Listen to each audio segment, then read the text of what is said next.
আসসালামু আলাইকুম। আমি খায়রুল বাশার আশিক। আমি একটি প্রতিষ্ঠিত গণমাধ্যমে কর্মরত আছি। আমার আরেকটা পরিচয়, আমি বরগুনার সন্তান। আজ বরগুনা সংশ্লিষ্ট একটি মেসেজের জন্যই আপনাদের সামনে হাজির হওয়া। আপনারা যারা গণমাধ্যম ফলো করছেন, যারা সামাজিক যোগাযোগ মাধ্যমে চোখ রাখেন, তারা এরই মধ্যে জেনেছেন বরগুনাকে স্বাস্থ্য অধিদপ্তর ডেঙ্গুর হটস্পট জোন ঘোষণা করেছেন। আমার মেসেজটি হয়তোবা আপনাদের কাছে পরিষ্কার।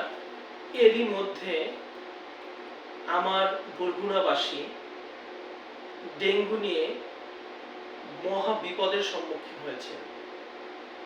শেষ তথ্য অনুযায়ী বরগুনাতে 1750 মানুষ ডেঙ্গু আক্রান্ত।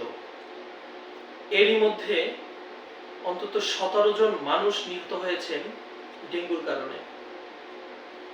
বরগুনার 250 শয্যাবিশিষ্ট হসপিটাল এখন ডেঙ্গু রোগীতে টইটম্বুর। পাশাপাশি ঢাকার বিভিন্ন হসপিটালে চিকিৎসাধীন আছেন বরগুনার অজস্র রোগী। হয়তো অবাক হবেন, এরই মধ্যে বরগুনাতে ডেঙ্গু রোগীদের জন্য প্রয়োজনীয় স্যালাইন সংকট দেখা দিয়েছে। অন্যান্য জেলা থেকে স্যালাইন নিয়ে রোগীদের সরবরাহ করা হচ্ছে। স্বাস্থ্য অধিদপ্তরের পাশাপাশি স্বেচ্ছাসেবী মহল, সাংবাদিক মহল এবং তরুণ সমাজ এই কাজে ঝাঁপিয়ে পড়েছেন। বরগুনার মানুষের জন্য এখন এতটাই খারাপ সময় যাচ্ছে যে প্রত্যেকটা মানুষ চিন্তিত। প্রত্যেকটা মানুষের আত্মীয় স্বজন অসুস্থ। আমি আহ্বান জানাতে চাই, এই মুহূর্তে বরগুনার মানুষের পাশে দাঁড়ানো, আমাদের সকলের বরগুনা মানুষের পাশে দাঁড়ানো উচিত। আমরা যারা ঢাকাতে কর্মরত, নানা প্রফেশনে আছি, তাদের উচিত বরগুনার যেসব রোগী ঢাকার চিকিৎসার জন্য এসেছেন তাদেরকে একটু সহায়তা প্রদান করা। যারা আর্থিক সহায়তা প্রদান করতে পারছেন না, একটু রক্ত দিয়ে সহায়তা করুন, একটু খোঁজ খবর নিন।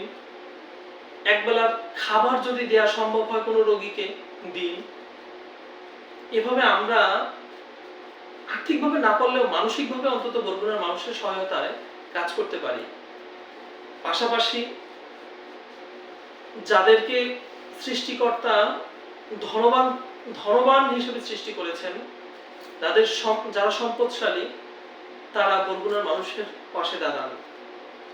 কিছু স্যালাইন দিয়ে হোক, কিছু খাদ্য সহায়তা দিয়ে হোক, বরগুনার মানুষের পাশে দাঁড়ানোর জন্য অনুরোধ জানাচ্ছি।